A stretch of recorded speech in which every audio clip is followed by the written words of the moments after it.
So our weekly AI updates, today November 3rd, and we have a lot of topics. This is usually about me, and I have a website which I actually don't use, Enterprise AI Solutions.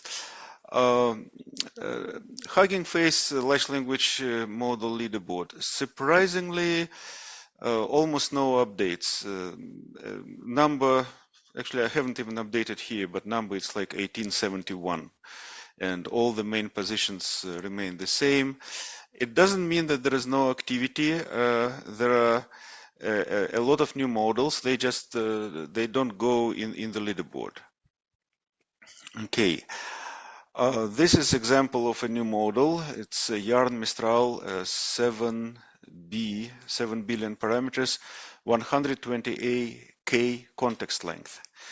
Very interesting. So there is a group, News Research, 28 members on Hugging Face, and they developed a methodology. So this is the called Yarn, Efficient Context Window Extension for LLMs. They retrain models, like fine-tune models in a certain way on long pieces of text. And here is an example. You see this is a context window length. So 20,000, 40, 60, it goes 120 and more, right? Because they made like 128 kilotokens. And the orange one is the longest model, and you see the perplexity keeps low. All these numbers are low because usually people think things are okay if it is less than 20, but here it's like 2, 3, whatever. So it's a very low perplexity, which is good, and it keeps low. You see the other model trained for 64 killer, and at about this range, suddenly perplexity goes up. So what is perplexity? Here I explain what it is. So it's a common metric measuring how well model predicts sample text. Low perplexity indicates better generalization performance, right? So these other models, it's a regular Mistral 7B basic model and Amazon Mistral Lite. This is interesting. Amazon also now going into this game of creating open source models, and it's on Hugging Face. I'll talk about it a little bit later. So you see common models, they have window of maybe 4 kilotokens, 8 kilotokens. ChatGPT 4, which is a paid version, it has 8, or like an enterprise version 32, right? But here we're talking about 128, which is absolutely great. And I thought this is great, but then I saw this publication, and it's really 2 days ago. So there's a Chinese company, Baichuan Intelligent Technology, and they released their model with a length of 192K. So this is approximately 300, not 200, why I say 200? It's approximately 300 pages of text. And you can ask the model to, like, for example, summarize text this long at once. It's really amazing. This graph shows how evaluation works on long context length. And you see this yellowish is their model. Unfortunately, it's not open source. They provide it only via API. I'm not even sure if it's available in our country. It's Chinese, but they provide it in Chinese language and in English language. But here are some links. They also have some small models on Hugging Face, open source, but not this one. Okay, yeah, and this is about Amazon. So Amazon took a famous Mistral 7B model, and they changed it to make it better, to make it on longer context, 32K. And they have good test results on accuracy. They actually increased it significantly. I was waiting for Ollama long model, which is supposed to be 32K, and it's still not released in open source. But in the meantime, there are other models which have even longer. So development continues. Yeah, this is yet another model. This person, I tried to connect with him. He's in New York, in Queens, actually. physicist and quant, and he has his own business and doing startup large language models. Very bright. And so he created a model, Mistral 7B, with 32K context and RAG, like something specifically for RAG. I'm not sure about the details. I really want to talk to him to find out more. Okay, next section of today's updates is about diffusion, stable diffusion. And we haven't spoken about it for maybe 5 months, so I want to refresh, because diffusion is an area in large models which develops very, very fast. So first of all, I want to explain a little bit how diffusion model works. But even before that, I highly recommend this channel on YouTube called AI Coffee Break. I really like the owner of this channel. This is her photograph, and this is Mr. Coffee Bean. She made an announcement today that they will make a presentation of her channel with Coffee Break and another channel which called Tea Time. So it's Coffee Break and Tea Time will talk together about AI. But anyway, suppose we do the following thing. Suppose we have a UNet model, and I'll explain what it is a little bit later. So this is the diagram of a UNet model. It's kind of convolution on the going down branch of the model, and then there is upsampling on the upper branch, and they have this cross connections, which reminds how ResNet convolutional network works. And these type of networks were designed in, I think, 2015 for medical purposes to actually, maybe let me just show you this picture. So here, from the original article about UNet, convolutional networks for biomedical image segmentation. So this was in 2015, in May, as you can see. So this is the microscope image, and there are some cells there. And what model does, it colors them. It recognizes the borders between them and colors them. And this is very, very useful for medical tests, right? So this is the original diagram of the model.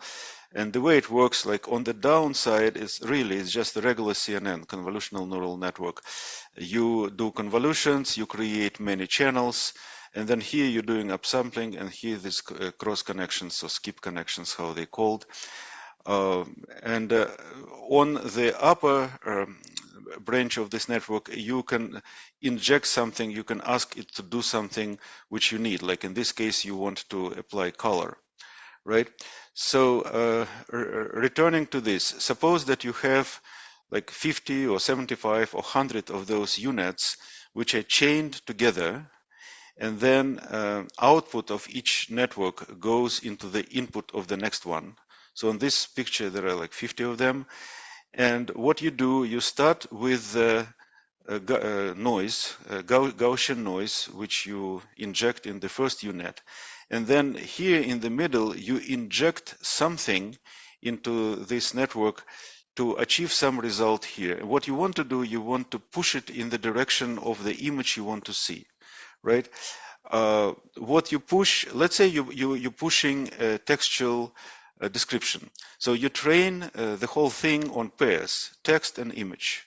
So you inject text, and on each stage you inject text on the upper branch of the UNet.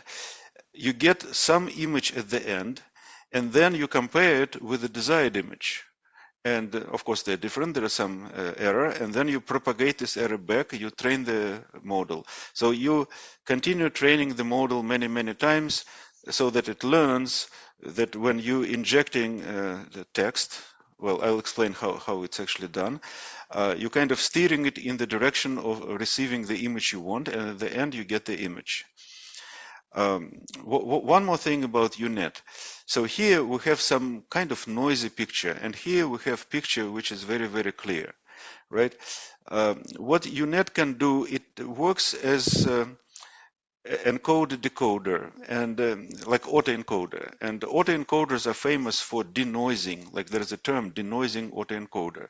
So an autoencoder converts image into itself, but when it's doing so, it goes through a bottleneck so that only most important features can go through and noise disappears, right? So UNet kind of works as a denoiser. And another thing which I forgot to tell you, that on each step, not only you try to steer into the direction of the image, but you also inject noise. So on each step, you kind of shatter it, you add more noise, and then this UNet, it removes the noise, and then you shake it again and shake it again. So as you go through the steps, you're shaking it until, and it's removing the noise, and it kind of steered in the direction which you want, and eventually the image appears. So this is, I don't know, I'm trying to explain how it works. So the model is trained on pairs, text and image. The text is encoded into a text vector, and this vector is combined with the image via concatenation or cross-attention. So this is how it is injected in here. The fused text and image is then used to train the diffusion model. By training on text and image together, the model learns association between concepts in text and visual features. Okay, now the inference, what happens during the inference, again, you start with random noise, you go through the whole process, but now you inject the text which you gave it on the prompt. And this text, it never seen this particular text, but if seen other text, and it kind of knows how to react on this text injection, and that's how it generates the image. So in each step, it uses UNet, which works essentially as an autoencoder, encoder, decoder. The noise is injected just before the UNet on each step. The encoded text is injected into the decoder on each step to guide the reconstruction of the image. Typical number of diffusion steps is 75. Typical size of the latent vector is 64, 64, 32. 32 is number of channels. It's like in convolutional neural networks. You decrease the dimension, but you make multiple channels in parallel, and then you do opposite transformation. So how you embedding vector? There are different tactics which can be used. You can just concatenate, project, cross attention between image and text vector, conditional input, whatever. There are some articles here. There is original paper on latent diffusion. There is some good explanation on Hugging Face, the Wikipedia article, GitHub, whatever. I really don't have time because there are a lot of good explanations. Okay, here is stable diffusion. So there is a company called Stability.ai in England, and they are well, very famous for developing model stable diffusion, and they're leaders. They're leading the whole area. And this is how this model done. And you see the actual model, the latest, which is called Standard Stable Diffusion XL version 1.0. It was released several months ago. It actually consists of steps. So you have the base model, diffusion model, which creates a low dimension, low resolution image, and then you have a so-called refiner. And so it's a more complex architecture, and what you can also do, like here, there is an image of a related publication which shows that you can also inject not only code, not only text, but you also can inject image, and both text and image may be encoded in a certain way and mixed into what you want to receive. So technologies get a little bit more complex. For example, VQ-GAN, right? It's called Vector Quantized Variational Autoencoder GAN, right? So some stable diffusion models can accept image as an input, and they can use either VQ-GAN or UNet, right? And another thing, adding noise. How noise is added? It's actually quite simple. So when you have in this your model, on each step you have an image, right? Or maybe it's in latent space. You have some two-dimensional tensor and you have multiple of those tensors, like how many channels you have. Well, let's say you have two-dimensional matrix. You can add Gaussian noise to each pixel of this matrix. And how you do it, you pick it from a Gaussian noise with mean 0 and standard deviation 1. Then you scale, you have some magnitude hyperparameter, and then you just add it like pixel to pixel to the image. And then there is a thing that you can start with a bigger noise, and then over a period of training, you make noise smaller and smaller to get to better results and better precision. Okay, here is another thing, segment stable diffusion, and this is the way to achieve, to make very fast generation of images. So to make smaller model using a method called knowledge distillation, and teaching several expert models in succession. Okay, so these are some links to look at that. Okay, this is something I tried because what people have done, they took this model, like Stability AI models are open source, and when you download the application which can run those models and you click which models you select, you get a long list of models to select, different versions, different vendors. And well, it works. I actually have it right here. You see this application called Draw Things. So one is a Windows application, which I haven't tried because I use Mac, but it uses 3.5 parameter base model and 6.6 billion refiner model. Just a reminder that Stability AI model, it consists of 2 phases, right? And it requires 16 gigabytes of RAM and 8 gigabytes of GPU memory, video RAM. So it's not, I mean, a regular computer with a reasonably good video card can accommodate that, and you can generate like Midjourney or DALL-E, whatever. It's this kind of quality image generation. You can get it on your Windows computer pretty easily. Okay, then there is a discussion of different applications for Mac. There's one called Draw Things, Diffusers, Diffusion B, and this is package for Python, so you can install and run it. The result is that you have a URL, your local URL, you see 127.0.0.1 on certain port. You go there and you have this interface, and you can start typing the description of what you want to generate and get the image generated. Quite easy to use and all free, all open source. Okay, Code Fusion, pre-trained diffusion model for code generation. Quite interesting. Usually when people generate code, let's say with ChatGPT or some variation of those transformer models are regression models. They are trained to generate next symbol, next symbol, next symbol, next symbol. Diffusion works completely different. And what the authors of this publication achieved, they actually generate code, and they did Bash, Python, and Microsoft Excel. And it kind of like you have noise, and then from this noise code appears, and it's not beginning and end, it's kind of all together, and it works. And what's interesting, that the model is very small, only 75 million parameters, not billion, million.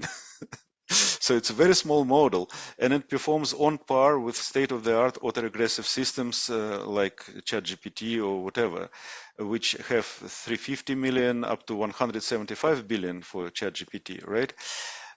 In top 1% accuracy. So this is great. I think people didn't think much about using diffusion model for code, but apparently it works very well. Okay, Ollama Updates. I love Ollama. Ollama is an application which you can install on your desktop or laptop, whether it's Mac or Linux or Windows. and you can download models from their website, or you can adapt a model. If you have some model in standard format, there is a simple procedure how you can adapt it to Ollama and then run it. So here is Dolphin Mistral, which is a really great variant of Mistral. It is uncensored, and it's really good, and it's licensed for both commercial and non-commercial use. And there are some others. Open Hermes, fine-tuned based on Mistral, trained on open data sets, instructions. Okay, surpassing previous model. Okay, Zephyr.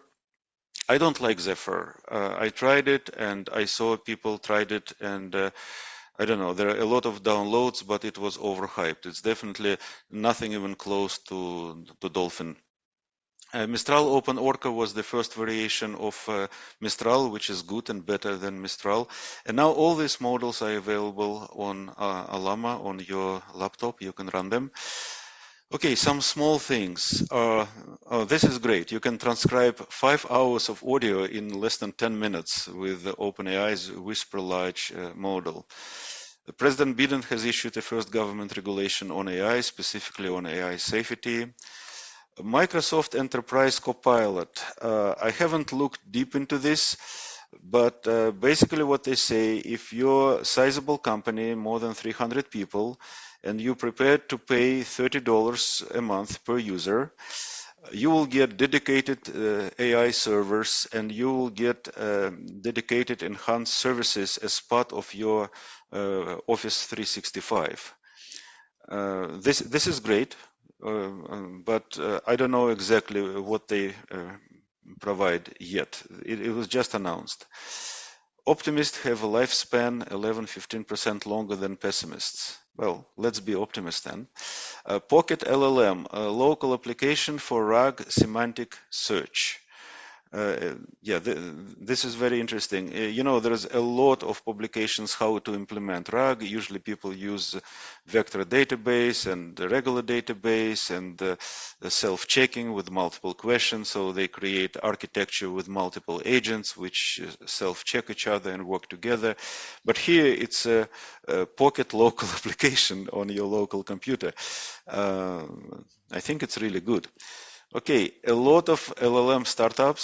So the word, the phrase of the day: how many LLM startups have you founded this week so far? I think it's funny. Google agreed to invest up to $2 billion in Anthropic. Just a reminder, Google at some point invested, I don't remember, 200 or 250 million earlier this year, but then Amazon invested 4 billion, and now Google decided to invest more into Anthropic.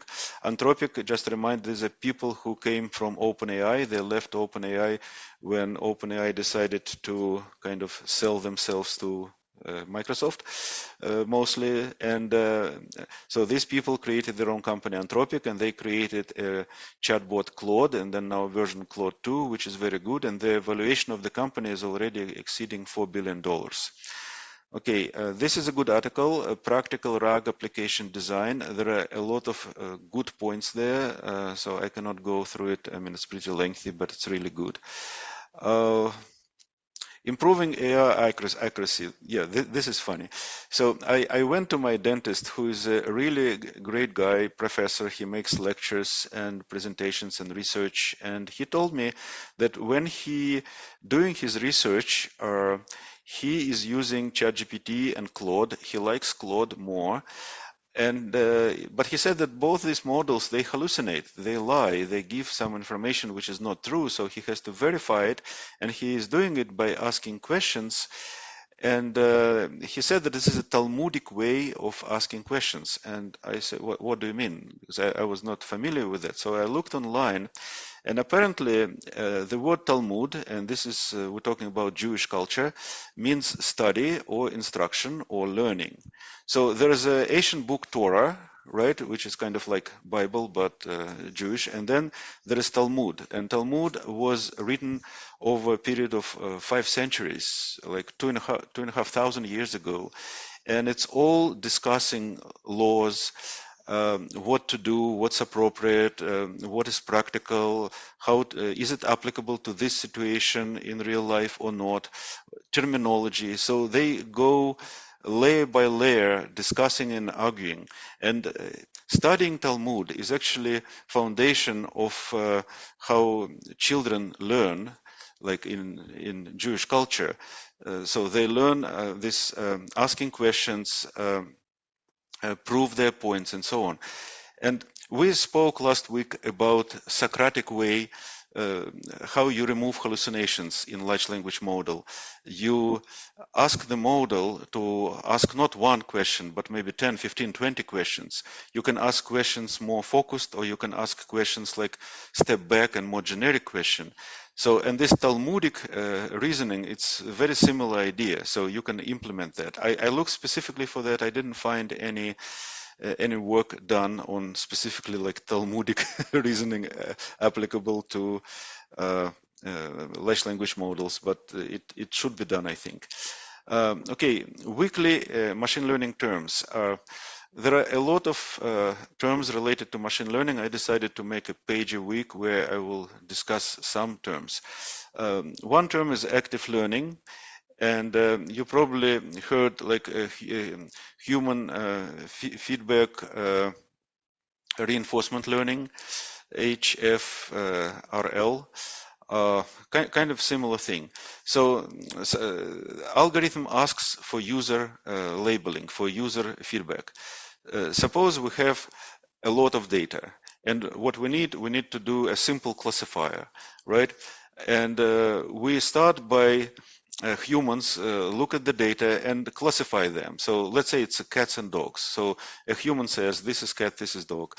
And they classify a small number of those pictures, and then they ask the model, go classify the rest. From train on the labeled portion, and then try to classify the rest, and calculate the confidence score. If you're really confident is a dog, it's like 90% confident, good. If maybe only 30%, just say it's 30%.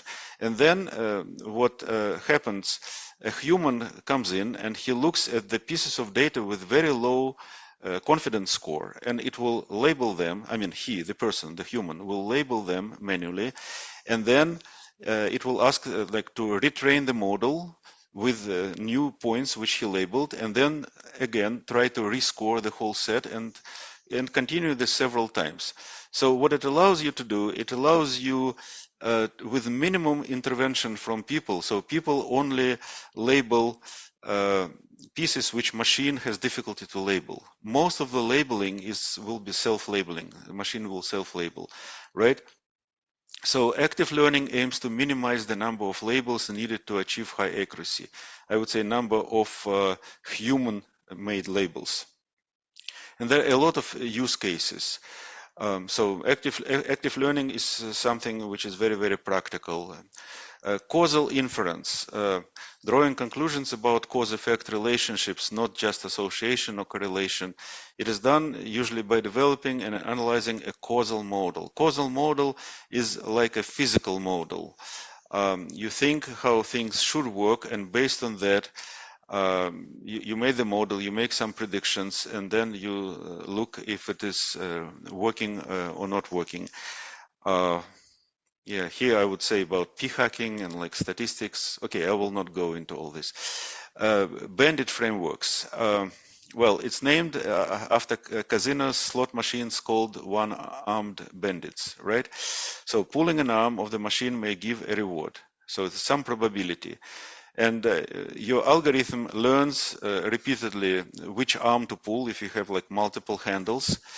And they have maybe different probabilities, different distributions, whether it will be winning or not winning. And the problem here, let's say you learn that, okay, this particular handle has high probability and this maybe has low, but maybe they can work differently in combination or maybe something. And you need to make a choice between exploiting what you already know or maybe exploring some new possibilities. So this is a famous trade-off between exploitation and exploration. So there are multi-armed bandits, contextual bandits, Bayesian bandits, adversarial bandits, and there are different algorithms which decide at each step what do. You do more exploitation or you do more exploration. Okay, self-RAG, learning to retrieve, generate, and critique through self-reflection. So this is a publication from University of Washington and IBM. And this is very interesting. So they introduced a framework called self-reflective retrieval augmented generation, which enhances and makes it better. So what they do, it trains a large language model. So usually when people say the word RAG, they mean you use standard embedding model to convert pieces of text into vectors. And then when you ask the question, again, you just use the same model to convert your question into vector. And then in the database, you use similarity search to extract the pieces. But here it's different because here they use not a standard encoding, but they use some adaptive model which learns to do better data extraction. So it uses reflection to make the process better. And I thought I didn't put the numbers, but it was really, really impressive how much better it works than a standard stupid algorithm. Okay, typical modules used for model fine-tuning. There are a lot of publications or notebooks like Collab notebooks where they show how to do fine-tuning of large language models, and they all start with something like this. So they install bits and bytes and they install transformers, which is module from Hugging Face. You can just do pip install transformers, but I don't know why, but usually people do this maybe to get the latest version. But I think if you do minus upgrade, it will do it anyway. But anyway, this is, I just copy pasted from one of them because this is like everywhere the same thing. PEFT and PEFT states for parameter efficient fine tuning, where anyway, it's a separate conversation. Like LoRa, QLoRa, and all this stuff. Accelerate and data sets. So if you want to download a data set, that's what you use. I use it multiple times. So bits and bytes, and it's just a lightweight wrapper around some CUDA functions to do some matrix operations, quantization, 8-bit, 4-bit, whatever. So nothing special about it, just convenient. Transformers can do a lot of stuff, can work on models and can take them locally or can take them from Hugging Face. So PEFT, parameter efficient fine-tuning methods. Accelerate, run PyTorch, training on different GPUs, TPUs, and different accuracy. So what it does, it kind of hides the hardware specifics under the hood. It makes it, you don't have to change your code when you're moving from one hardware to another hardware. And the data sets is data loading and pre-processing. Okay, this is it for today. And it was a little bit more than half an hour.